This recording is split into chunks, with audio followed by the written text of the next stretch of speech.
good morning once again, Living Hope Community Church, Iglesia Esperanza Viviente, and my brothers and sisters in Jesus Christ throughout the world. God bless you. Here we are again today to look into John chapter 19 as we explore another Living Hope Today devotional to try to understand what did the Lord go through when he died for us. The trial is laid out for us in all four Gospels. Each writer brings different details to light. And today we'll look at John's example of what happened. It's so insightful to see two things. One is evil has done everything it can to silence the Son of God. All through the ministry of Jesus, they've been after him. Their hearts are hard. They want to kill him. The Jewish leadership has been after him. They haven't been able to touch him until this moment. Jesus has now been arrested. He's been brought before Annas, the high priest, before Caiaphas, the appointed high priest of the Roman. They appointed him. He's been brought before the Sanhedrin. He's been brought before Pilate first and then to Herod, and now back to Pilate. This is the final stage of Jesus' trial. Very insightful to see what the Lord goes through for you and I. Let's look at it together. If I can get this to work correctly. Let's see here. Time out. Sorry about that, church. Here we go. I think. There we are. We're going to back up and start at John 18. It must be Monday morning, huh? Look at this. Sorry. We'll take a run at it from 1839. It says, "But you have a custom that I should release one man for you at the Passover. So do you want me to release to you the King of the Jews?" This is Pilate asking the Jewish leadership and the crowd that's gathered whether they want Jesus or they want Barabbas. And you remember their answer. They cried out again, "Not this man, but Barabbas." Now, Barabbas was a robber. We looked at that last week. And we see that the Jews are intent on killing Jesus. They're stirring up the crowd to choose Barabbas. They will not stand for Jesus being released, even though there has been no charge, no accusation that's been authenticated. There's nothing this man has done. Pilate knows it. Matthew tells us Pilate realizes that the Jews are after Jesus because of envy. Well, they choose the robber. They reject the Messiah. So what does Pilate do? This first move in 19:1 is sort of, I think it's sort of a way for Pilate to appease the Jewish leadership. Pilate does not want to kill Jesus. Then Pilate took Jesus and flogged him. Another word for this is scourged. You know, the Jews had in their law that you could whip a man's back 40 lashes minus one, because the 39 lashes was most likely to keep him alive. The 40th lash was most likely to kill him. Well, the Romans had no such boundary. Okay, when this says that they flogged Jesus, they whipped him mercilessly. In fact, if you read history, you'll see that in Roman tradition, sometimes it took up to 6 soldiers to properly scourge a victim. Why? Because, excuse me, because the physical exertion necessary to perform the scourging was so strenuous on the Roman soldiers that it took several of them to get involved, because one would get tired, then the next, all the way through 6 soldiers.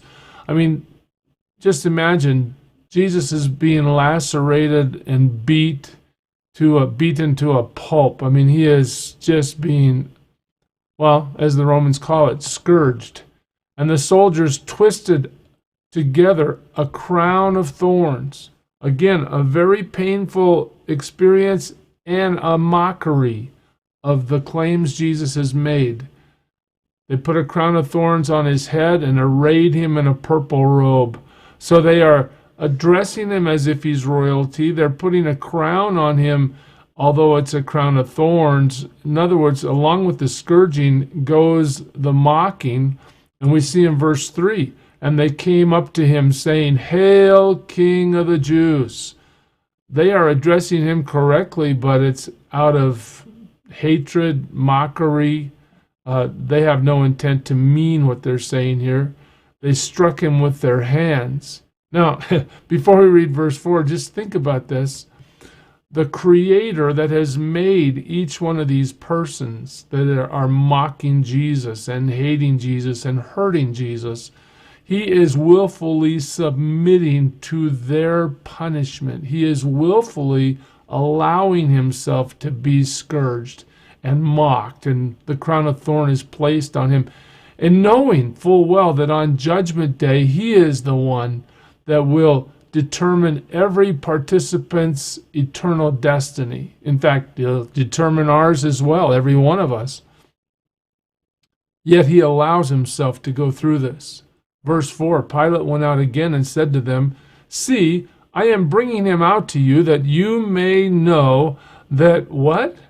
"I find no guilt in him." Wow, then Pilate, why did you just have him beaten to a bloody pulp if you find no guilt in him? Because I'm trying to appease the Jews. I'm trying to appease the Jews. You remember we studied in chapter 18, Pilate tries to give Jesus over to the Jews. You take him, judge him by your own law. But the scripture has predicted that Jesus will be lifted up when he dies.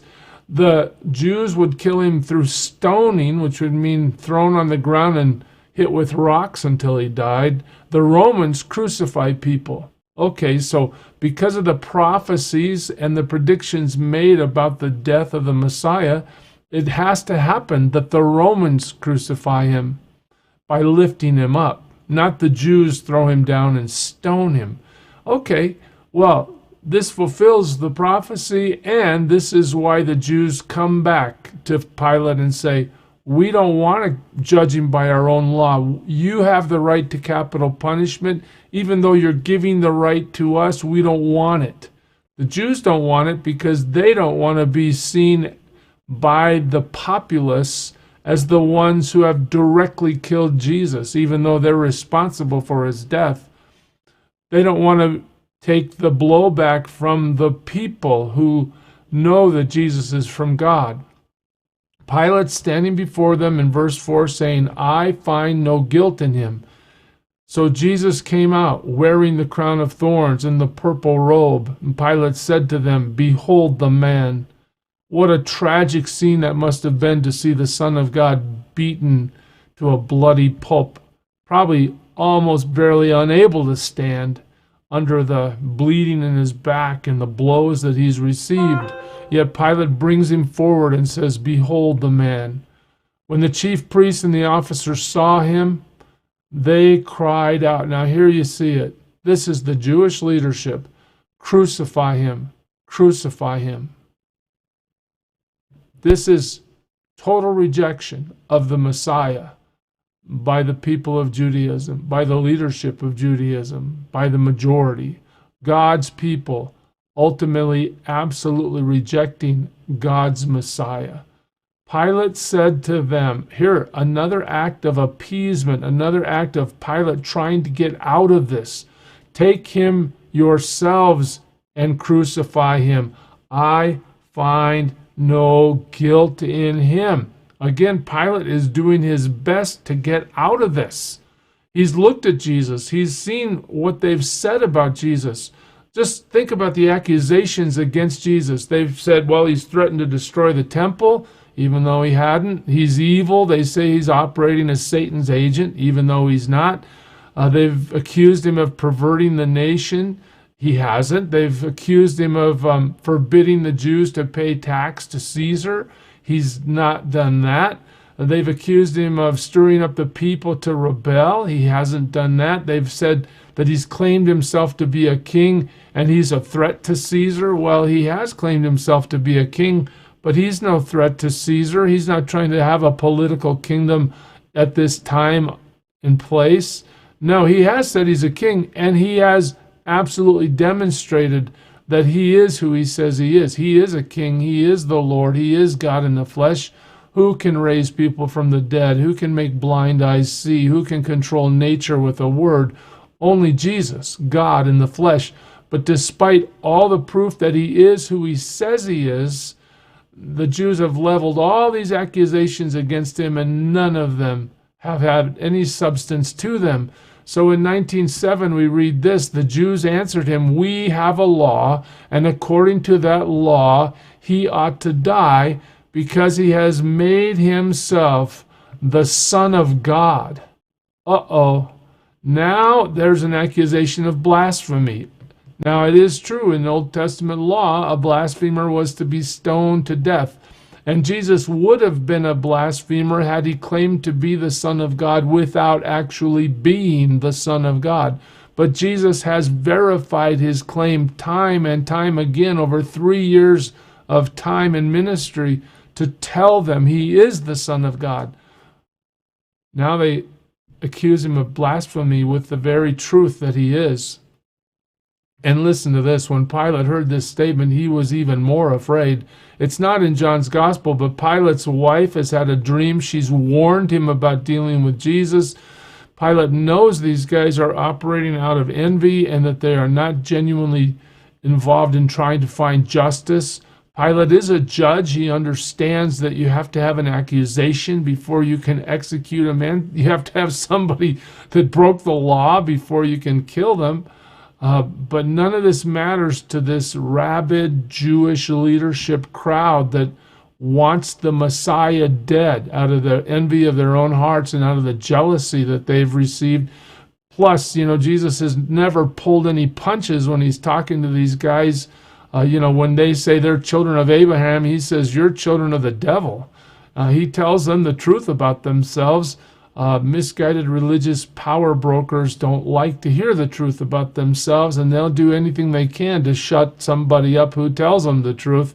They've got Jesus on the ropes here, and they think they're winning. They're going to kill him. They think that this is going to solve the problem. Oh, wow. Are they ever wrong about that? So, Pilate's scared. What does he do? He enters the headquarters again, and he says to Jesus, "Where are you from?"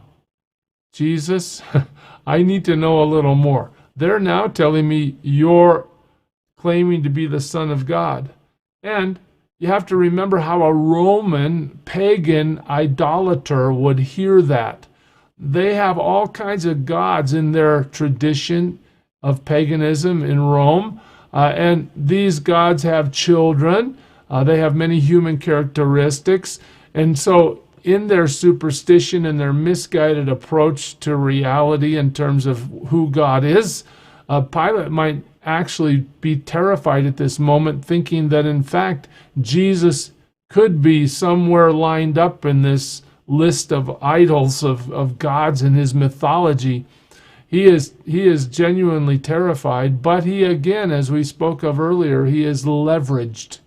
He cannot allow more trouble from the Jewish people to go back to be reported to Rome. He'll lose his job for sure. He may even lose his life to be branded as a leader that cannot function properly. He asked Jesus, "Where are you from?" And here's where Jesus goes silent. The King of Kings, the one that will judge all, is now silent, like a sheep before its shearers. He is silent before Pilate. Pilate can't believe it. So Pilate said to him, "Will you not speak to me? Do you not know that I have authority to release you and authority to crucify you?" Keep in mind,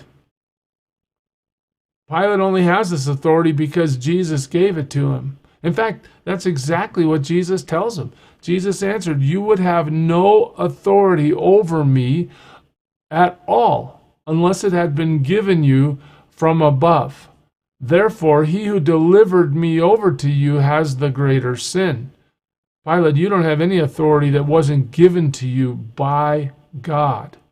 Now, Jesus has this choice, right? He can speak to Pilate right here. He can explain his innocence, and Pilate can have a reason to perhaps treat him less harshly, maybe even let him go. If Jesus was simply interested in saving his physical life, here's a place for him to interject. But Jesus isn't interested in saving his natural physical life. He's interested in saving our souls. He understands that through the Father's will, the only way that can be accomplished is if sin is punished.